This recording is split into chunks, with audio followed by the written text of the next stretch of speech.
नमस्कार दोस्तों, आपका स्वागत है मेरे टारगेट सीटेट चैनल में।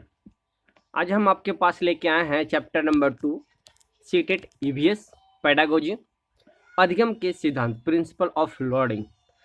तो इस चैप्टर से अब तक सीटेट में कितने प्रश्न पूछे जा चुके हैं वो आपके लिए बहुत महत्वपूर्ण है कि ये चैप्टर कितना महत्वपूर्ण है और कितना क्वेश्चन आया है इस चैप्टर से।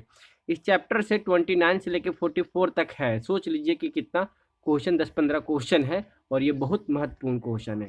तो आज इसी पे हम लोग चर्चा करेंगे, वीडियो बनाएंगे। तो चलिए दोस्तों स्टार्ट करते हैं। और ये सब सीटेट का अगर आपको नोट्स चाहिए तो नीचे ग्रुप में एक लिंक दिया हुआ है, टेलीग्राम ग्रुप का लिंक है, आप वहाँ पे ज्वाइन कर लीजिए। वहाँ पे बहुत सारे नोट्स आपको मिलते रहेंगे। तो चलिए स्टार्ट करते हैं। प्रश्न संख्या 29 है, पर्यावरण अध्ययन की कक्षा में बच्चों के व्यक्तिगत अनुभवों को महत्व देना शिक्षक को लाभ पहुंचाता है। ये सीटेट जून 2011 में पूछा गया प्रश्न है। क्या लाभ पहुंचाता है? तो विषय में बच्चों के अनुभव संसार से जोड़ने और विमर्श व सीखने को बढ़ावा देने में। तो इसका सही आंसर ये हो जाएगा। देखिए यहाँ ट्रिक आप समझिएगा। बच्चों के जहां अगर अनुभव आता है, अनुभव याद रखिएगा, अनुभव जैसे ही अनुभव आता आंख बंद करके मारिएगा। कि सीटेट कहता है, सीटेट का पैडागोजी कहता है कि अनुभव, अर्थ, ये सब बच्चों के लिए लाभदायक है। पैडागोजी का मतलब ही होता है कि समझना, बच्चे जितनी अच्छी तरह से समझें और संसार को जोड़ने में। यहाँ भी एक तर्क देख लीजिए, संसार को जोड़ने में। तो ये सबसे बच्चे सीख रहे हैं। तो जब जो ऑप्शन सटीक अगर बच्चों के पक्ष में जाता है वो आप आंख बंद करके भी मार सकते हैं और आपका सही आंसर वो हो जाएगा। क्योंकि ये साइकोलॉजिकल क्वेश्चन होता है और साइकोलॉजिकल क्वेश्चन आपको सब लगेगा कि सब सही है, लेकिन किसी एक उसमें से चुनने का रहता है। अगले प्रश्न की ओर चलते हैं, प्रश्न संख्या 30 की ओर। प्रश्न है, भारत में समृद्ध वनस्पति जात और प्राणी जात के बारे में पढ़ाने के बाद विद्यालय द्वारा प्राथमिक कक्षाओं के विद्यार्थियों को रणथंभौर राष्ट्रीय उद्यान ले जाया जाता है। यह ... में विद्यार्थियों की सहायता करता है। किस चीज़ के लिए सहायता करता है? ये सीटेट जनवरी 2012 में पूछा गया प्रश्न है। तो चलिए इस पे आंसर देखते हैं कि इसका आंसर का तर्क क्या दे रहा है। प्रकृति के प्रति सम्मान विकसित करने, ये तो ऑप्शन हो ही नहीं सकता है। कक्षीय अधिगम को वास्तविक जीवन स्थितियों के साथ जोड़ने में, इसको वही सटीक आंसर है। देखिए कक्षीय अधिगम को यानी कि कक्षा में जो हम सीख रहे हैं वो और उसके वास्तविक जीवन के स्थितियों को साथ जोड़ने में, तो यानी कि ये विद्यार्थियों को, यहाँ देखिए, यह विद्यार्थियों को सहायता करेगा। तो जब हम जिस वस्तु पे जाते हैं, जिस चीज़ पे जाते हैं और वो सहायता करने के पक्ष में देता है तो वो आपका सटीक आंसर हो जाता है। तो आगे बढ़ने की आवश्यकता ही नहीं है क्योंकि वीडियो ज़्यादा लंबा हो जाएगा, ज़्यादा ऑप्शन पे अगर हम चर्चा करते हैं तो। प्रश्न संख्या 31 की ओर चलते हैं। एक कक्षा में औसत से कम वाले 4 विद्यार्थी हैं। उन्हें अन्य विद्यार्थियों के समान लाने के लिए निम्नलिखित में से कौन सी व्यूह रचना सबसे प्रभावी होगी? सीटेट जनवरी 2012 में पूछा गया प्रश्न है। कौन सी व्यूह रचना सबसे प्रभावी होगी? तो देख लेते हैं। उन्हें अगली पंक्ति में बैठाना और उनके काम का लगातार पर्यवेक्षण करना। जी नहीं, अगर हम किसी बच्चे को अगले पंक्ति में बैठाते हैं तो पिछले वाले को भी बहुत दिक्कत होगा। उनके अधिगम के कमजोर क्षेत्रों की पहचान करना और उसके अनुसार सुधारात्मक उपाय उपलब्ध कराना। बिल्कुल सटीक आंसर ही है। अगर किसी बच्चे का, अगर वो पढ़ने में कमजोर है, उसको कमजोरी हम अगर पहचान जाते हैं कि कौन क्षेत्र में वो कमजोर है और उसके बाद उस चीज़ पे हम सुधारात्मक उपाय करते हैं, यानी कि उसके सुधारने का अगर उपाय करते हैं तो वो एक लगातार प्रयास जारी रहेगा। तो ये एक सटीक आंसर हो जाता है जो कि 2 है। अगले प्रश्न की ओर चलते हैं, प्रश्न संख्या 32 की ओर। डिलेक्सिया मुक्ता की समस्या से संबंधित है। डिसलेक्सिया मुक्ता किस चीज़ से संबंधित है? ये सीटेट नवंबर 2012 में पूछने गए। बोलने और सुनने, सुनने, बोलने या पढ़ने। तो डिसलेक्सिया जो है पढ़ने की समस्या से संबंधित है। इसका परिभाषा हम डिलेक्सिया, डिसलेक्सिया, डिस्क्लूलिया पूरा परिभाषित हम वीडियो बना के अपने यूट्यूब पे डाले हुए हैं, आप वो चाहिए तो आप देख सकते हैं। जब तक इसका आंसर परिभाषा आप याद नहीं कीजिएगा, डिफाइन याद नहीं कीजिएगा, जब तक इसे कन्फ्यूज हो जाएगा। डिसलेक्सिया, डिस्केलुलिया, डिस्केलिया सब एक ही तरह का है। ये 8 तरह के होते हैं, सब में आप कन्फ्यूज हो जाइएगा। अगले प्रश्न की ओर चलते हैं, प्रश्न संख्या 33 की ओर।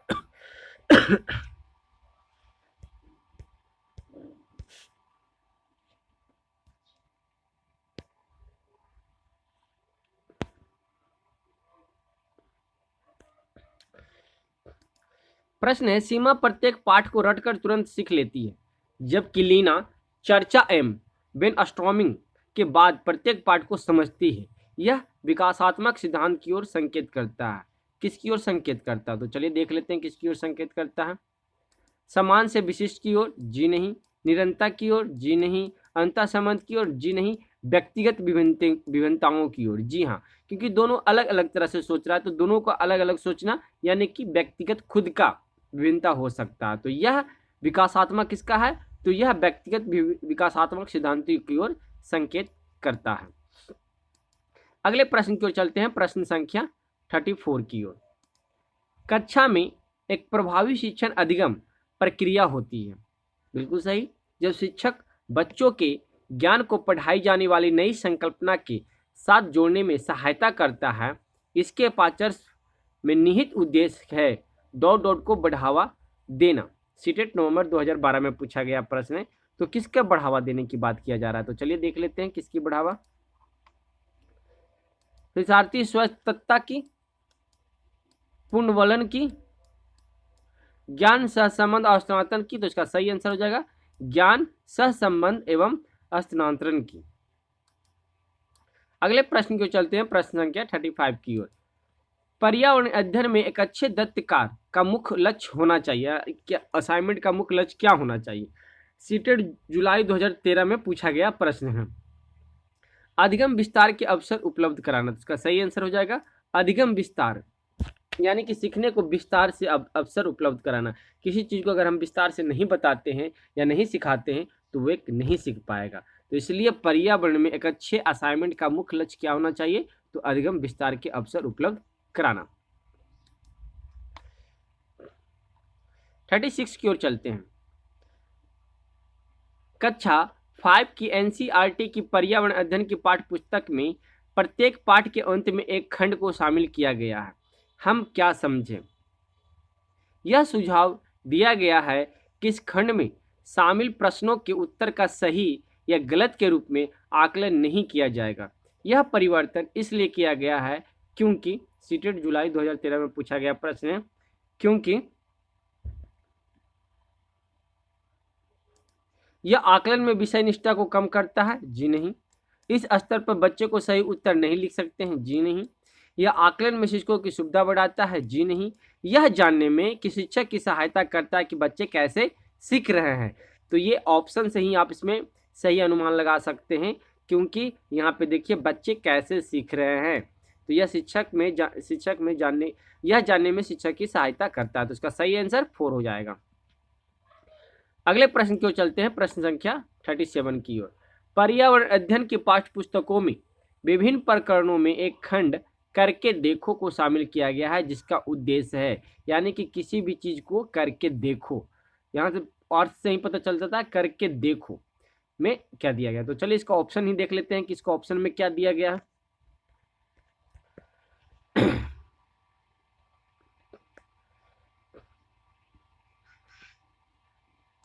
घर में विद्यार्थियों को व्यस्त रखना। जी नहीं। प्रत्यक्ष हस्तपरक अनुभव उपलब्ध कराना, यानी कि करके देखो। तो करके देखो यानी खुद के करके देखो, तब प्रत्यक्ष हस्तपरक अनुभव उपलब्ध कराना। इसका सही आंसर 2 हो जाएगा। अगले प्रश्न की ओर चलते हैं, प्रश्न संख्या 38 की ओर। सामाजिक विज्ञान के संदर्भ में पर्यावरण अध्ययन पढ़ने का निम्नलिखित में से कौन सा उद्देश्य नहीं है? यानी कि यहाँ पे नहीं पूछा जा रहा कौन सा उद्देश्य नहीं है। तो इसे बच्चों को मुख्य शब्दावली की सही परिभाषा याद करने के योग बनाना, ये सही नहीं है। बाकी सब ऑप्शन आपका सही है, ये सही नहीं है। सॉरी, ये गलत है, ये तो सी ठीक है। इसका सही आंसर 2 हो जाएगा। देख लेते हैं ऑप्शन। नहीं पूछा जा रहा है तो इसे शिक्षार्थियों को विद्वान विचारों और अभ्यासों पर प्रश्न करने के योग बनाना चाहिए, ये नहीं होना चाहिए। बाकी तीनों होना चाहिए। इसे बच्चों को समाज के एक जिम्मेदार सदस्य के रूप में पढ़ने के योग बनाना चाहिए। इसे बच्चे को सांस्कृतिक अभ्यासों में विविधता का सम्मान करने योग बनाना चाहिए, यानी कि ये तीनों हो जाएगा सिवाय 2 को छोड़ के। अगले प्रश्न की ओर चलते हैं, प्रश्न संख्या 39 की ओर।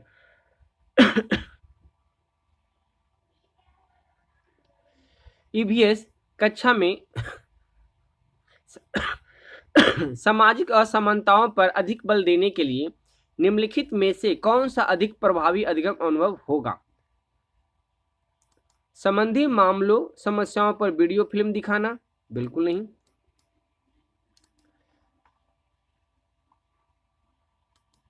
संबंधित मामलों समस्याओं पर विशिष्ट भाषण आयोजन करना, जी नहीं।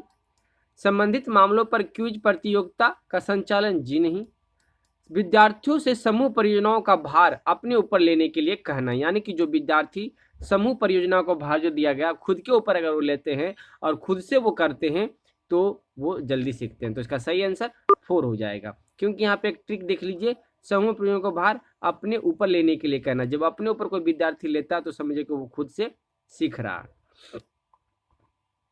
प्रश्न संख्या 40 और की चलते हैं।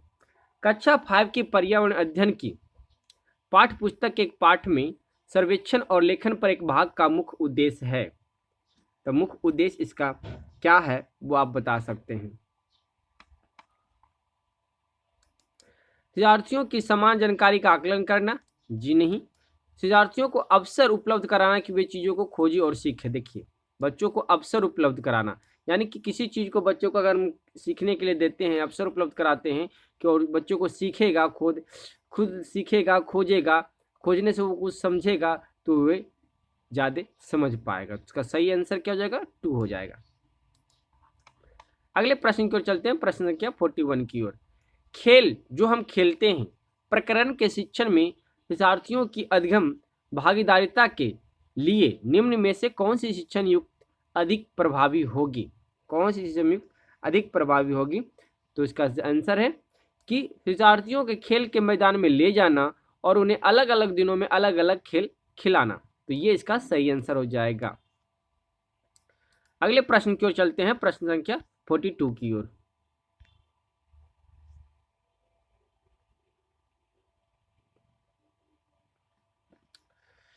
कक्षा 5 की अध्यापिका माहिका चाहती है कि उसके विद्यार्थी आसपास के पौधों को अवलोकन करें। सार्थक अधिगम सीखने के लिए उसे बच्चों को क्या करने के लिए प्रोत्साहित करना चाहिए? यह समझना कि पौधे की सजीव होते हैं, यह समझना कि पौधे हमारे लिए उपयोगी होते हैं, अधिकतर हम पौधे के नाम लिखना, या उनकी ऊंचाई, पत्तियों, गंध और उगने के स्थानों में अंतर का अवलोकन करना। ये इसका सटीक आंसर हो जाएगा। अगले प्रश्न की ओर चलते हैं, प्रश्न संख्या 43 की ओर। पर्यावरण अध्ययन शिक्षण के संदर्भ में राष्ट्रीय पाठ्यचर्या की रूपरेखा NCF 2005 निम्नलिखित में से किससे प्रस्तावित नहीं करती है? बच्चों के अनुभव और संदर्भ से जोड़ना, जी नहीं। हस्त प्रक्रिया क्रियाकलाप, जी नहीं। तकनीकी शब्दावली से परिचित कराना, बिल्कुल सही। इसका सही आंसर हो जाएगा तकनीकी शब्दावली से परिचित कराना। अगले प्रश्न की ओर चलते हैं, प्रश्न संख्या 44 की ओर। पर्यावरण अध्ययन के शिक्षण अधिगम में सर्वेक्षण का उद्देश्य क्या है? तो समुदाय के साथ अनुक्रिया के अवसर प्रदान करना, बिल्कुल सही।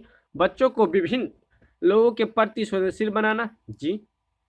सूचना को प्रत्यक्ष प्राप्त करने का अवसर प्रदान करना, बिल्कुल सही। तो इसका सही आंसर ABC हो जाएगा। तो जहां हम लोग ऑप्शन देख लेंगे और D भी है।